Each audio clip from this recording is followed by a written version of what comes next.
Hello everyone, welcome back to my channel. Today in this video we'll see how to set the print area while you take a printout in Microsoft Excel. So let us open software. As I need some data, I'll open a previously saved file, that is this one here, and we have some data.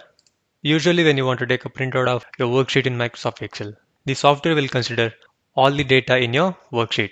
For example, if I click on this preview button here, and also note, if you don't see the print preview button over here, you can click on this arrow and switch on the print preview and print option from here.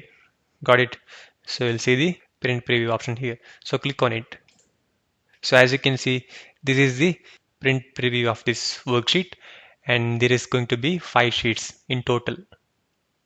This is the first one, second, third, fourth, and fifth. Got it?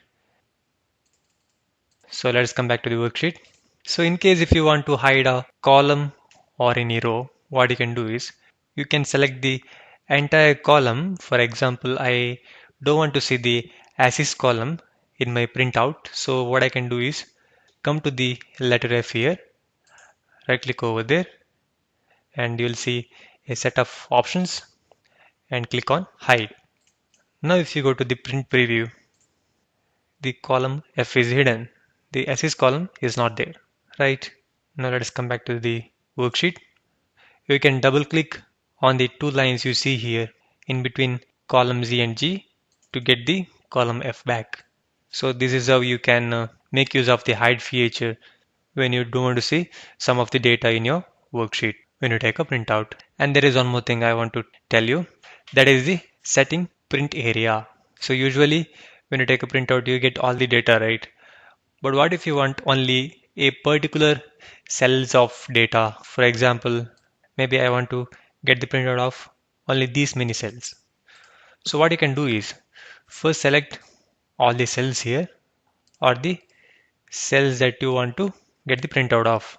Then come to the page layout tab here, and in the page setup panel here, you can click on this print area and the first option, set print area. Now if you click on the print preview, see, this is the data that you're going to get the printout of, and there is only one sheet. Got it? And if you want to clear the set data, you can click on this option again and click on the second option, clear print area. Got it? So these are the different ways in which you can set the data that you want to take the printout of. So I hope you understood the video. If you have any doubts, please comment below. Please subscribe my channel for more videos like this. Thank you.